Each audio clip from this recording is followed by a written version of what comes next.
want to change the world? Start off by making your bed. If you make your bed every morning, you will have accomplished the first task of the day. It will give you a small sense of pride, and it will encourage you to do another task, and another, and another. And by the end of the day, that one task completed will have turned into many tasks completed. Making your bed will also reinforce the fact that the little things in life matter. If you can't do the little things right, you'll never be able to do the big things right. And if by chance you have a miserable day, you will come home to a bed that is made, that you made. And a made bed gives you encouragement that tomorrow will be better. To pass SEAL training, there are a series of long swims that must be completed.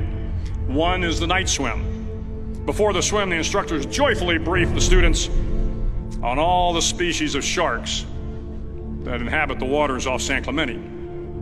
They assure you, however, that no student has ever been eaten by a shark, at least not that they can remember. But you are also taught that if a shark begins to circle your position, stand your ground. Do not swim away. Do not act afraid.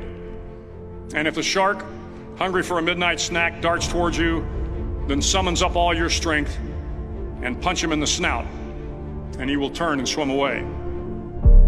There are a lot of sharks in the world. If you hope to complete the swim, you will have to deal with them. So if you want to change the world, don't back down from the sharks.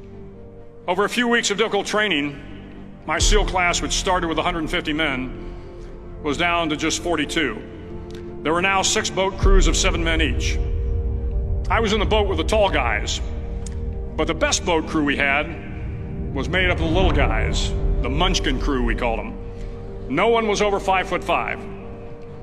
The Munchkin boat crew had 1 American Indian, 1 African American, 1 Polish American, 1 Greek American, 1 Italian American, and 2 tough kids from the Midwest. They out-paddled, outran, and outswam all the other boat crews. The big men in the other boat crews would always make good-natured fun of the tiny little flippers the Munchkins put on their tiny little feet prior to every swim. But somehow these little guys from every corner of the nation and the world always had the last laugh, swimming faster than everyone and reaching the shore long before the rest of us. SEAL training was a great equalizer.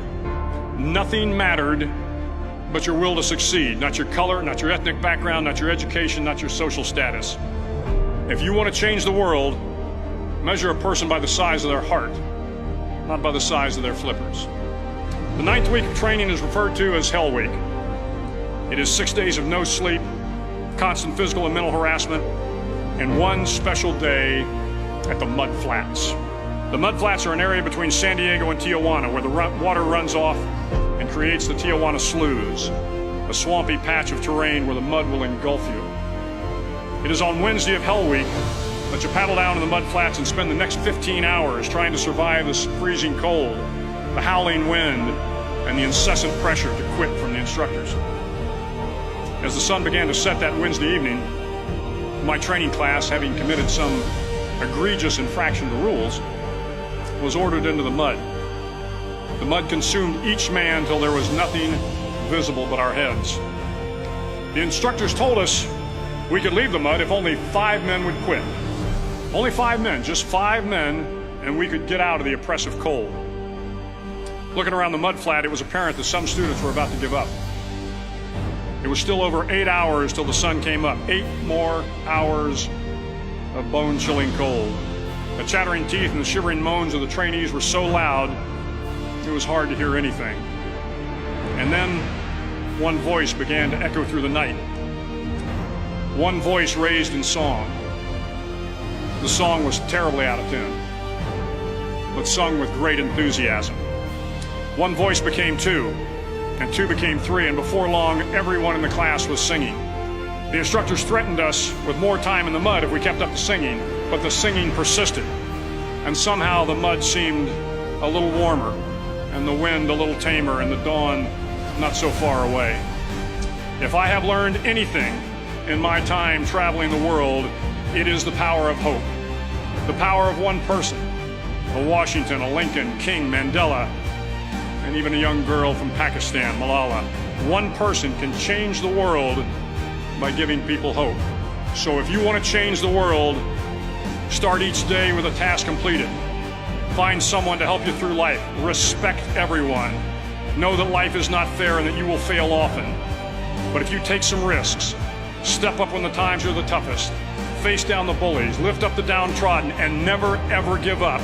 If you do these things, the next generation and the generations that follow will live in a world far better than the one we have today. And what started here will indeed have changed the world for the better.